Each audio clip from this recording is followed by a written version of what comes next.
para opinar. Gracias, muchas gracias por continuar con nosotros aquí en Mega Noticias TVC. Es noche de lunes y es noche para opinar, y como cada semana saludo con gusto a mis compañeros Raúl Frías Lucio, director editorial de Mega Noticias, Marta Reyes, colaboradora de Mega Noticias TVC, y Andrés Villarreal de Mega Noticias allá en Sinaloa. Buenas noches a todos y bueno, vámonos sin más preámbulos, arrancamos con la columna titulada Yes Men, que publica este lunes Denise Dresser en el periódico Reforma. Sostiene que en las reuniones de gabinete el presidente López Obrador propone y su equipo dispone, sin crítica, análisis o discusión. Este gobierno despide a neoliberales y contrata a leales, echa a los que saben demasiado y recluta a los que no saben suficiente. El criterio para la contratación no es la capacidad, sino la recomendación. No es el grado académico estipulado por la ley, sino el apoyo político exigido por el presidente. No se trata de volver más funcional y eficiente al Estado, sino de colonizarlo con los suyos. Pues sí, es lo que Denise Dresser plantea en su columna de Reforma. Un tema que, por cierto, vale la pena mencionar. Denise, muy al principio de la campaña política, ustedes recordarán, mantenía una postura de cierta expectativa hacia el gobierno que pudiera encabezar López Obrador. Sin embargo, en sus últimas columnas, en sus últimas colaboraciones, ha hecho análisis como el que hace hoy en Reforma, que es un análisis lapidario a la forma de actuar del actual presidente Andrés Manuel López Obrador, especialmente con todo lo que ha venido desechando del gobierno anterior, de todo lo que ha estado lleno de corrupción. Canceló al aeropuerto por corrupción, canceló la reforma energética por corrupción, o sea, todas las cosas que de alguna forma en esa narrativa del presidente, que de alguna forma ha ido eliminando muchas de las cosas o de las instituciones que todavía nuestro país tiene. Denise Dresser hoy toca el tema que ha sido muy comentado, la similitud entre Venezuela y México. Ella lo toca y siempre lo había rechazado. Sin embargo, ahora da pie a este comentario donde se está privilegiando el amiguismo, la lealtad sobre las capacidades y sobre precisamente la competitividad de su gabinete. Yo creo que cada renglón de esta columna que nos presenta Denise, Paco, Marta, Andrés, nos presenta datos útiles. Por ejemplo, pone y cierra su columna con el tema de las pipas que se compraron en Estados Unidos violando la norma, sin ninguna licitación, sino fue una compra directa, algo que en otros tiempos López Obrador hubiera sido, hubiera sancionado, lapidario, si una actitud así la hubiera tomado algún otro partido, pero bueno, como lo están haciendo y hay una buena fe, de acuerdo a lo que argumenta el presidente, entonces como que está justificado. Es lo que hoy plantea Denise Dresser en esta columna interesante, que no tiene desperdicio y que habla precisamente de esto. Es mi punto de vista. Yo les pregunto, ¿es una visión? Pero yo difiero ahí, sí. Adelante, difiero, Andrés. Paco y Raúl en particular, porque creo que Denise hace parte del análisis con dos premisas. La primera de ellas es, por supuesto, de estas reuniones de gabinete en las cuales supuestamente nadie contradice a Andrés Manuel López Obrador, y digo supuestamente porque es una opinión, no hay un aporte periodístico en ese sentido, pero partamos de que es real, y yo también creo que muy seguramente debe ser así. Y el otro es de un desmantelamiento, y en eso sí incurren también muchísimos otros opinadores, un desmantelamiento de un aparato burocrático supuestamente poderoso, tecnocrático, sumamente hábil en la toma de decisiones, de un perfil académico altísimo. Un Dream Team, déjenme decirles, Paco, Raúl y Marta, inexistente. Es decir, algunos de los elementos de la alta burocracia pública en México sin duda tenían ese perfil, pero no era un Dream Team tampoco. el de Peña Nieto. Es decir, aquí es donde ya Denise cae en este lugar común de la crítica, hablando de un idílico o de un gabinete perfecto que hubiese tenido Peña Nieto, o de una clase burocrática que en México se forjó, que tampoco existe. Es decir, no hay en México esa clase burocrática poderosa en la cual el ciudadano hubiese podido tener una confianza irrefutable en ellos. No existe. Ahora, la otra parte, en esa sí creo que es necesario quizás seguir hablando. Estas supuestas discusiones al interior del gabinete en la toma de decisiones. No debemos dejarle todo al gobierno, también tenemos que participar nosotros en esas decisiones. Entonces me parece que ahí es donde creo que podemos aportar en el análisis de lo que está ocurriendo al interior del gabinete en la toma de decisiones y en esa clase burocrática que no existe, que no supimos en México forjar, de alta burocracia, con grandes perfiles, con técnicos que realmente conozcan la dinámica de lo que ocurre en cada una de las áreas. Que yo creo que aquí yo coincido contigo, Andrés, en el tema de que no teníamos exactamente ese Dream Team del que habla Denise en su columna, pero también hay que decirlo, se está dando y se ha dado desde campaña una especie de señalamiento de esos grandes tecnócratas que hicieron el neoliberalismo, y que justamente es con lo que López Obrador ha vinculado directamente con el asunto de la corrupción. Entonces, finalmente no es ese Dream Team, pero sí es, y hay que decirlo, lo que está mostrando Denise Dresser es esa confrontación, es ese ánimo de decir los que estaban aquí corruptos y lo hacían mal, en un ánimo de estigmatizar, que justamente de alguna forma choca con lo que ha dicho en muchos discursos de no estigmatizar, por ejemplo, a un pueblo, que de eso lo hablaremos un poquito más adelante, pero a mí sí me choca un poco este tema de, por un lado, esto sí lo señalo, de fifís, de tecnócratas, de corruptos, etcétera, y por otro lado, estoy poniendo un gabinete que se supone que sí será congruente, no estará corrupto, etcétera, pero sí está dejando mucho que desear en muchas áreas, y bueno, en esta columna sí Denise enlista una serie de fallas, digamos, de este gabinete. En este entorno, déjenme ponerles a consideración lo que hoy, esta mañana, en una entrevista con Ciro Gómez Leiva, dijo Enrique de la Madrid. Dijo, con el gobierno de Andrés Manuel López Obrador vemos una vuelta al fascismo.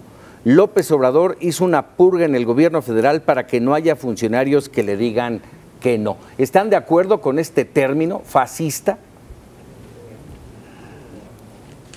Pues a mí se me hace... Yo a ver, yo no estoy muy de acuerdo con eso, perdón Marta que te interrumpí.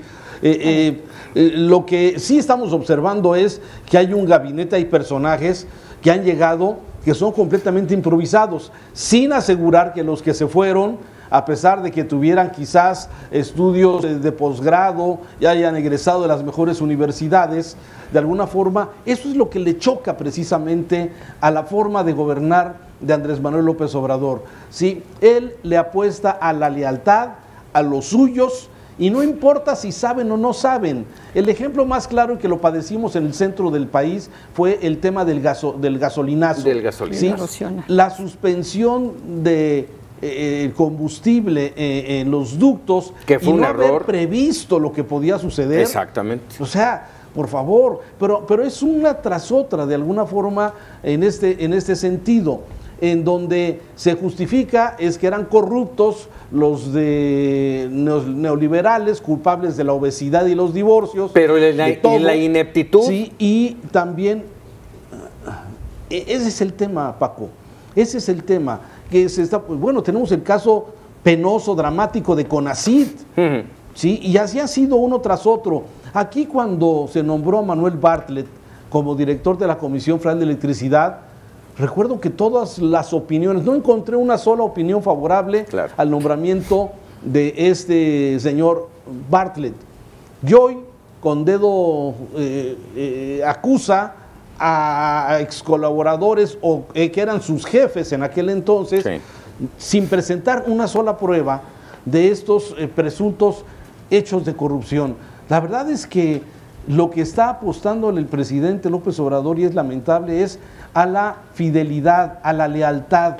y no precisamente a las capacidades. Y ya lo vimos en la Secretaría de Energía, lo vimos en la Dirección de Petróleos Mexicanos, y podemos hacer un listado enorme en estos 79 días de la Cuarta Transformación. A la lealtad aún en contra de lo que le interesa y lo que necesita el país. Vamos a hacer una pausa y regresamos porque hay mucho todavía que hablar y para opinar aquí. Regresamos. Ya estamos de regreso aquí en Para Opinar y mire, el tema no se agota. Salvador Camarena presentó hoy su columna Atacar al Mensajero en el periódico El Financiero. Se refiere a las declaraciones de Irma Heréndira Sandoval, la secretaria de la Función Pública, en las que descalifica a quienes cuestionan a los funcionarios que no han cumplido con hacer pública su declaración patrimonial. No es que Sandoval desconozca lo que la prensa aporta, es que a este gobierno le molesta que algunos medios, y no pocos periodistas, como en su tiempo hicieron con las corruptelas de gobiernos del PRI, del PAN, del PRD, del Partido Verde, denuncien las de la nueva administración. Al presidente le disgusta eso, no tener el monopolio de la verdad o de la agenda. Por ello, y para congraciarse con su jefe, hay secretarios que proceden a atacar al mensajero. Vaya prueba que tendrá la democracia mexicana. Bueno, en esta columna Salvador Camarena lo que hace es de alguna forma emular y describir una parte de esta conversación de una entrevista de Denise Merker con justamente la secretaria de la Función Pública, después de este asunto en el que la propia secretaria de Gobernación dijo: a mí ni me vean, yo sí hice mi declaración, y mandó ahora sí que la pelotita a la Función Pública. Bueno, entonces los medios nos dimos a la tarea de buscarlas, y en esa conversación Irma Heréndira Sandoval, en este mismo tenor que acostumbradamente responde cuando se ve observada y cuando se ve señalada, pues volteó de alguna forma en el mismo tenor que los bots de internet, de Twitter, diciendo: a ver, pero ahora sí se fijan, ¿verdad? ¿Por qué no se fijaban antes cuando...? Y entonces ahí pero no responde a las preguntas. No responde, creo que exactamente, no responde y contraataca diciendo los comunicadores que reciben dinero, en fin, como dicen por ahí, no pudo y entonces repartió. No sé ustedes qué opinan. A mí eso me preocupa porque justamente está siendo un síntoma de gobierno en el que muchos funcionarios, en lugar de responder preguntas, contestan con un ataque, lo mismo que hace en muchos momentos de la conferencia el presidente Andrés Manuel López Obrador. Así es. Raúl.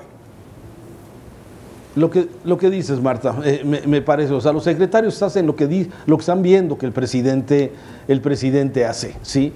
Si el presidente critica a Reforma porque dio a conocer el penthouse de Olga Sánchez Cordero, ¿sí? Y a pesar de la crítica reconoce el valor informativo que hace que de alguna forma se destape el caso del penthouse, y luego el otro, el del secretario y otros que seguramente podrán salir de estas declaraciones y ese discurso, y vuelvo al mismo tema, López Obrador, el presidente, ha estado gobernando con símbolos, y los símbolos es que los fifis, la prensa fifi, los neoliberales, los conservadores, sí, ellos son los que echaron a perder este país.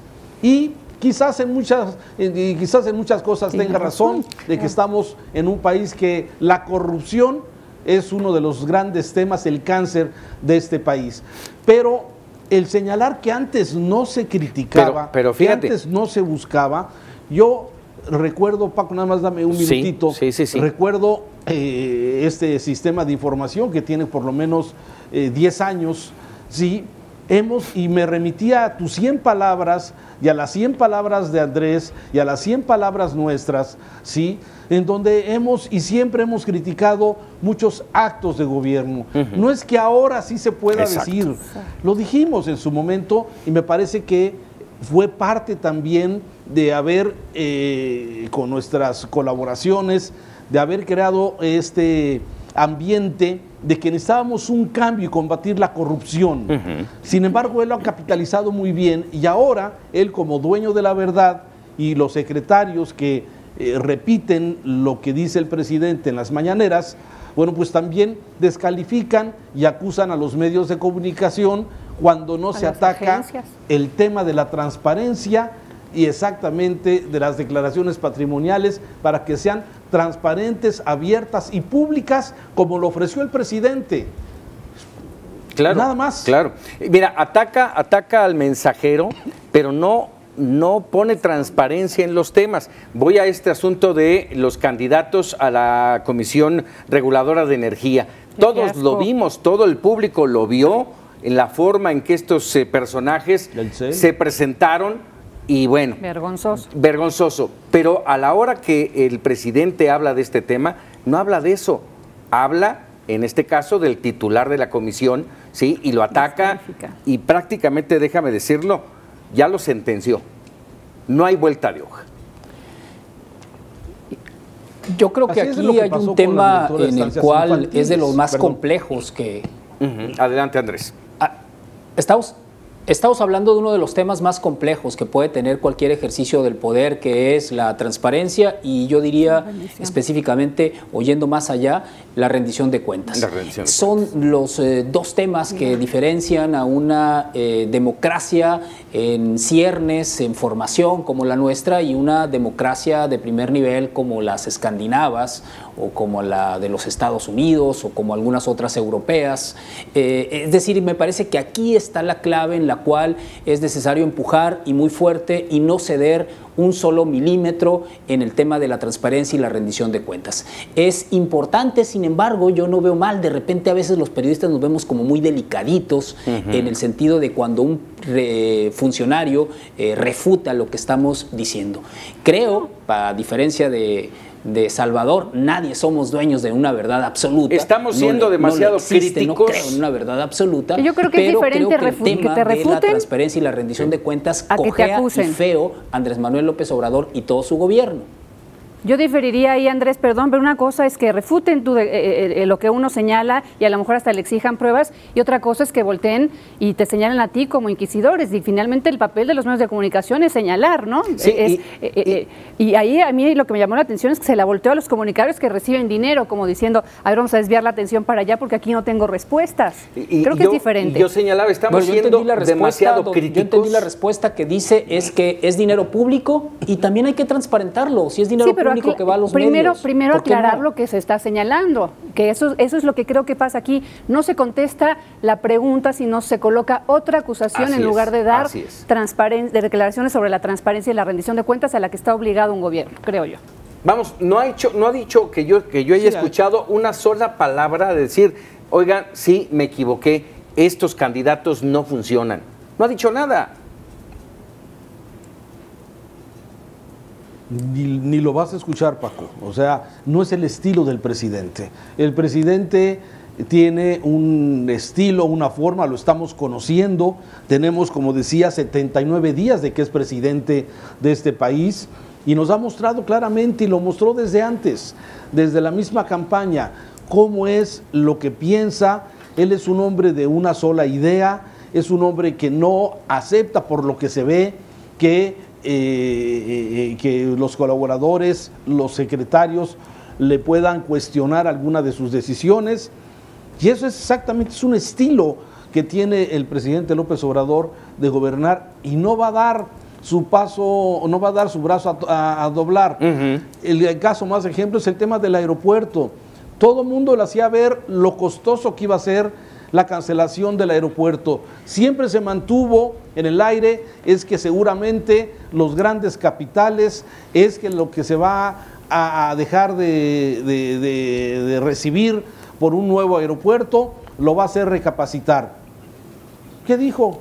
Por corrupción se cancela el aeropuerto. No hay señalados, no hay sancionados, no hay acusados, ni huachicol se vende en la construcción del aeropuerto. No hay pruebas y sí hay sentencia. Que es un estilo. Claro, bueno, y hay una consecuencia, una cancelación de un aeropuerto que va a tener un alto costo para los mexicanos, como ya está sucediendo. Y así van a ser seguramente muchas de las acciones que estemos viendo, porque el presidente, él con sus frases lo pinta solo. Me canso ganso. Me canso ganso. ¿Sí? La gente está cansada de tanta pinche tranza. O sea, eso es lo que el presidente le dice, y la gente está y recibe muy bien este tipo de mensajes. Claro, claro, porque estamos viendo que su nivel de aceptación ante la sociedad sigue creciendo. Yo aquí quisiera hacerte una pregunta, Andrés, porque hemos tenido, y ahorita lo viviste con Marta, ¿tú sientes realmente que los periodistas estamos siendo exageradamente críticos y sin pruebas, sin sustento? No, jamás dije eso. Yo creo que la crítica nunca tiene por qué ser exagerada. La crítica no lleva ningún tipo de calificativo, ningún tipo de adjetivo debiera llevar, es crítica y punto. No creo tampoco en la crítica constructiva, que de repente le gusta mucho también el término a las clases políticas de todas las generaciones. No creo que creo que debe de ser sin cortapisas este tipo de crítica al Estado, pero creo también en un nivel de análisis que debe de superar esta parte en la cual nos sentimos de repente agredidos. La transparencia es para todos, incluyendo los medios de información, que ahí también en el pasado sexenio, ahí está el reporte que publicó el New York Times, del monto de recursos que se envió a los medios de información. Creo que si queremos, si somos exigentes, pues debemos predicar siempre con el ejemplo. Aquí están nuestros números, aquí está nuestra situación en el sentido de los tratos que se hacen con la autoridad. Eso por un lado. Y por el otro, veo también, y me parece esto de lo más grave, una sociedad en la cual todos estamos exigiendo cambio, pero no nada más ese cambio nos empieza a tocar nuestro territorio, nuestro pequeño poder o feudo, ya no nos gustó el cambio y ya empezamos a decir que siempre el cambio no estaba tan bien. Y ahí me parece que tenemos otra parte, todos los sectores sociales, es decir, no todo el cambio per se es bueno, ni todo lo que se hizo en el pasado está mal, como pareciera en este momento que así está sucediendo. Ni criticar algo presente quiere decir que avales algo pasado, ¿no?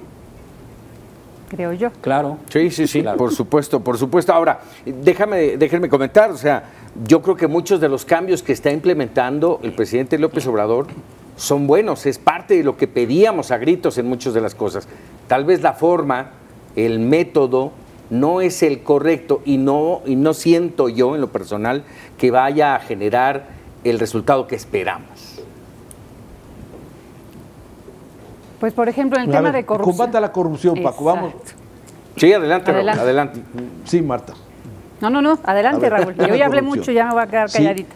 En tema de corrupción me parece que es un elemento. Aquí mismo, en estos programas, hicimos análisis profundos de toda ese abanico de gobernadores tranzas, corruptos de la pasada que no se nos olvide nadie. Administración, sí, que no se nos olvide nadie, una cápsula hecha exactamente para eso, sí, y bueno, eso es exactamente, a lo mejor estábamos acostumbrados a que queríamos ver al caso de Brecht concluido y saber qué pasó en México, quién recibió esa lana, dónde quedó ese dinero, qué pasó con la estafa maestra, dónde quedaron esas empresas fantasmas que terciaban con universidades públicas de este país y que desviaban recursos. ¿Dónde están los responsables de eso? Y eso es lo que de alguna forma a mí en el tema del combate a la corrupción me quedo insatisfecho, porque el perdón y olvido no nos va a llevar a ver quizás a los responsables a Peña de Nieto. Estos actos de corrupción, el caso de Pemex y todos estos. Bueno, si hasta ahí llega, pues que sea con él, pero parece que hay perdón y olvido, que realmente el presidente así lo mencionó, para no meterse en esa dinámica, pero entonces nos vamos a la impunidad. Sí, entonces no va a haber castigos. Ya lo mencionaba yo. ¿Qué? Ya lo mencionaba yo en el 100 palabras, ni te veo ni te toco. Vamos a una pausa y regresamos aquí para opinar. El presidente López Obrador sigue, ya lo decía hace apenas unos minutos Raúl Frías, sigue manejando los simbolismos en los lugares que visita, los actos que encabeza, los discursos que pronuncia. Este fin de semana estuvo en Badiraguato, Sinaloa, en donde, hasta donde yo recuerdo, nunca un presidente había estado.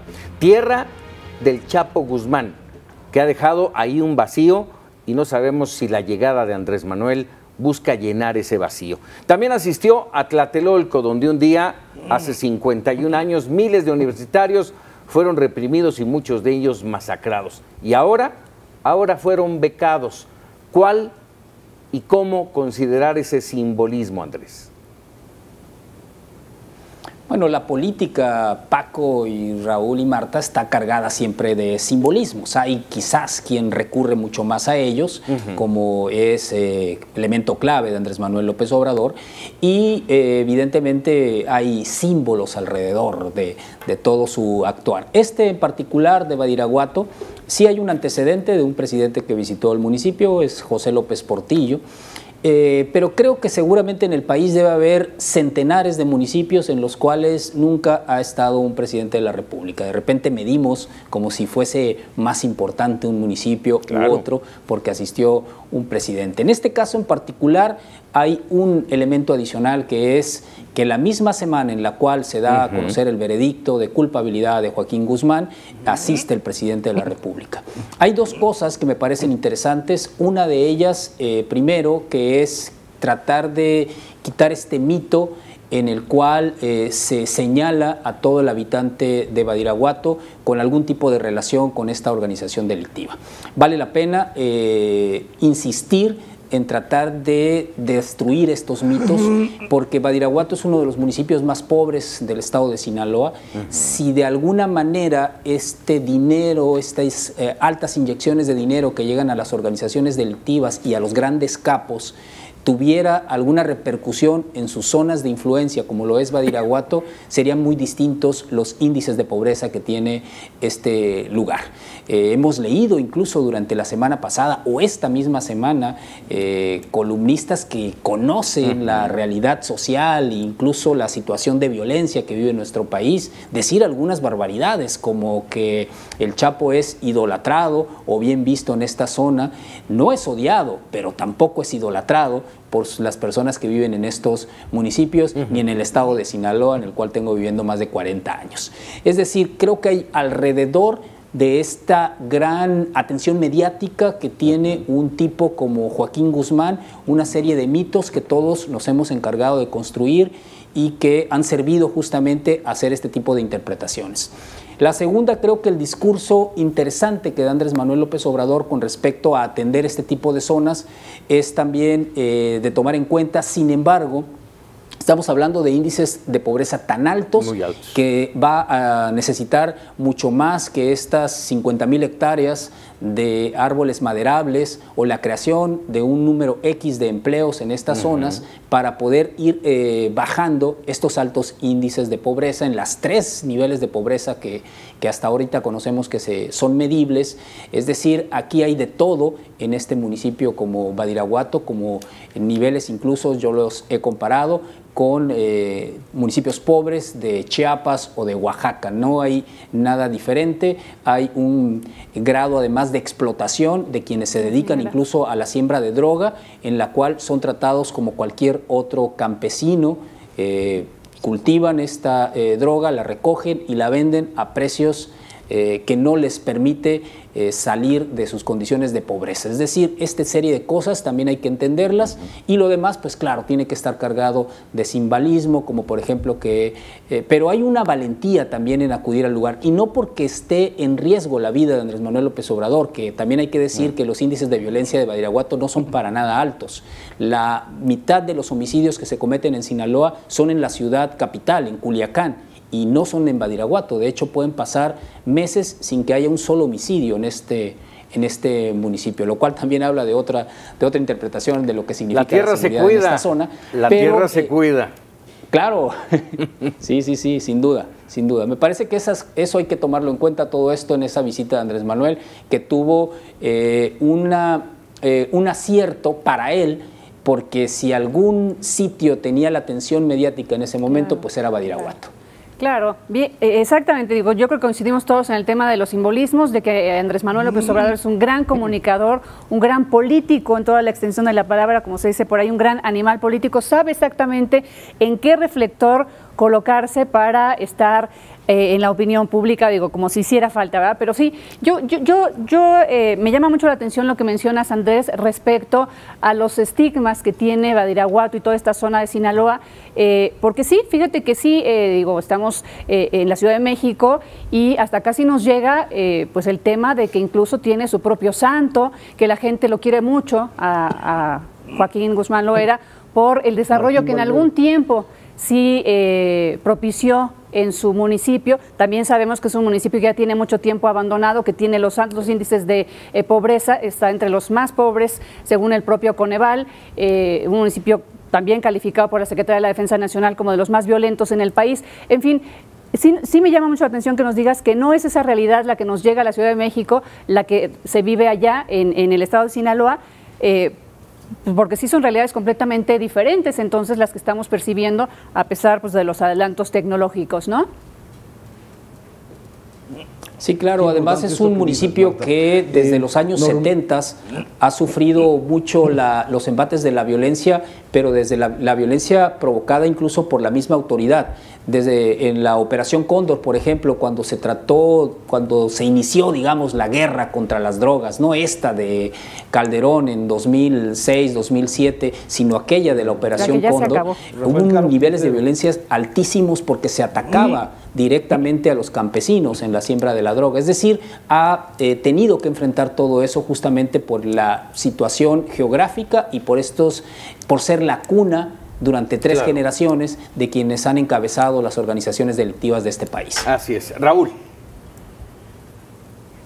Sí, y comentaba, y coincido con Marta totalmente, la imagen que a veces se da del estado de Sinaloa, y por eso qué bueno que Andrés colabora con nosotros constantemente, porque si hay esa idea de que hablas de Sinaloa, inmediatamente se liga al crimen organizado, al narco. Así lo han hecho ver las series de televisión y sin embargo, lo hemos comentado muchas veces, Sinaloa es uno de los estados pujantes en agricultura, por ejemplo, toda la parte norte del estado de Sinaloa, es impresionante verlo desde el aire, todo el campo sembrado y la pujanza del estado. Pero comentábamos el tema de los simbolismos y yo creo que López Obrador lo lee, como ya se ha comentado perfectamente, los tiempos, ¿sí?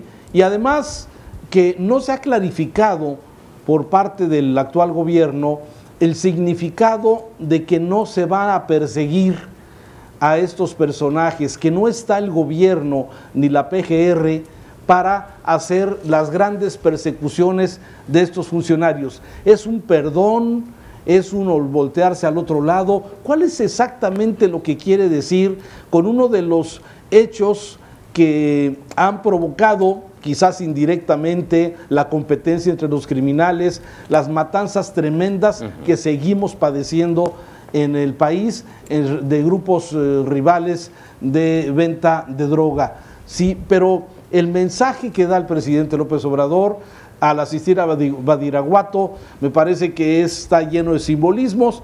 El riesgo, me imagino que siempre corre riesgos, no conozco cómo está operando su sistema de seguridad del presidente, pero después de los discursos en donde ellos no se va a perseguir a los grandes criminales,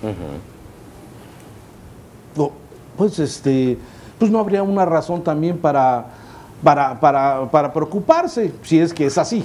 Que aquí a mí me llama la atención el tema del Estado de Derecho, porque no habrá cacería de brujas en el tema de petróleos mexicanos, por ejemplo. No habrá, habla de corrupción, habla de crimen. En el tema del huachicoleo, por ejemplo, tampoco hay gente detenida ni sancionada. En fin, no habla a mí de me Peña preocupa ni de su mucho. Administración. Sí, y de alguna forma yo no veo certezas en cuanto al Estado de Derecho, no porque quiera un Estado punitivo, un Estado que encarcela directamente pero sí un Estado que nos dé certeza sobre los actos tienen consecuencias, los actos negativos tendrán sus consecuencias. Bueno, en todo este entorno yo les preguntaría en otro tema que hoy está en los candeleros, el tema de la Guardia Nacional, la discusión, todavía en estos momentos la discusión entre senadores, entre el mismo PRI, que unos dicen sí a la Guardia Nacional, otros dicen no, y no como está puesta. queremos Guardia Civil, queremos temporalidad marcada de por lo menos 4 años. Aquí en todo esto va a prevalecer, y es pregunta, ¿va a prevalecer la decisión del presidente López Obrador? Yo aquí lo que percibo es un asunto ya politizado, como se politizó quizá también en el sexenio pasado. Aquí yo veo dos grandes bloques. Lo que es el Revolucionario Institucional, el PRI, junto con Morena, aprobando la Guardia Nacional en la reunión que tuvieron gobernadores hoy con...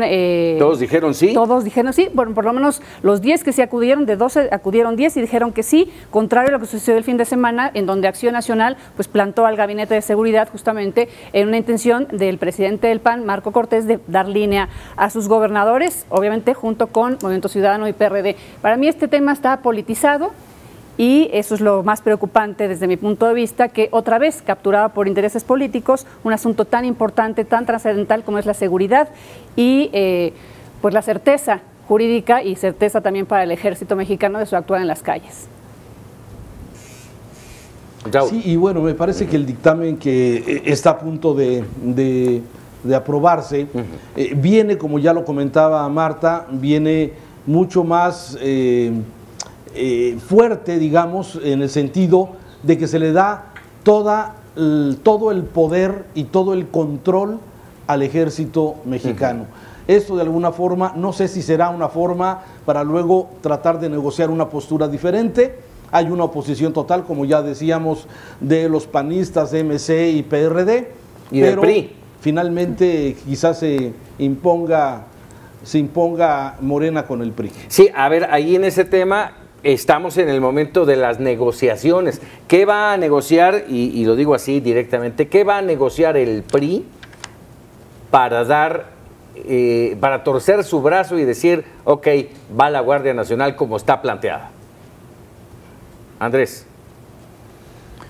Pues yo digo que el PRI ya tiene su zanahoria, ¿no? Con lo que hemos comentado durante toda esta media hora, en el sentido de que no hay una persecución así fuerte, es más, ni siquiera hay la persecución de Andrés Manuel López Obrador a los funcionarios de la gabinete inmediato anterior, de Enrique Peña. Creo que con eso le es más que suficiente al PRI. No le ha salido nada caro este arranque de gobierno al PRI. No ha intentado Andrés Manuel darle la puntilla a este histórico partido que ha muerto 1 millón de veces y ese mismo 1 millón de veces ha vuelto a renacer. Creo que con eso tiene más que suficiente. La Guardia Nacional, en términos generales, estará saliendo adelante, creo. Así es, Raúl. Sin considerar, y uno de los temas que también es importante para los estados como Jalisco, como Sinaloa, es que las policías estatales estarán bajo el mando de la Guardia Nacional. ¿Sí? Algo que se resistían muchos gobiernos municipales y estatales, el entregar sus policías a la Guardia Nacional y mantener de alguna forma esa postura de tener sus cuerpos de seguridad bajo sus instancias. Hay que ver, Paco, yo creo que no está cerrado, Vamos, no está cerrado el tema. Así es, con un último punto de vista, Marta. Pues aquí solamente lo que yo decía, el tema politizado, en donde también habrá que ver cuál será la consecuencia para el Partido Acción Nacional, quizá también Movimiento Ciudadano y PRD, de ese plantón al Gabinete de Seguridad, porque finalmente a veces, bueno, siempre se cobran las cosas en el ámbito político. Por ahí dicen que en la política y en el amor todo se vale, y yo sí pondría sobre la mesa qué va a pasar con el Partido Acción Nacional. La secretaria decía, a ver si les quitamos a ustedes, a los estados que no vinieron, los presupuestos, o les quitamos el ejército, etcétera. No va a pasar, porque obviamente la gente es lo importante, pero yo vi por ahí un dejo de amenaza. Sí, y bueno, yo por último nada más menciono que hay que recordar, estamos viviendo una simulación, así la veo yo y seguramente muchos de ustedes, una simulación. Tendremos un mando civil en la Guardia Nacional, un mando civil que, insisto, es una simulación, porque quien estará al frente es el general secretario de la Defensa Nacional. Como siempre, les agradezco a todos su participación en esta mesa de análisis y de debate para opinar. Raúl Frías Lucio, Andrés Villarreal, Marta Reyes, muchísimas gracias, pero sobre todo usted en casita por su atención. Lo invitamos a que nos acompañe mañana para opinar con Raúl Frías Lucio y los dejo con los memorables. Muy buenas noches.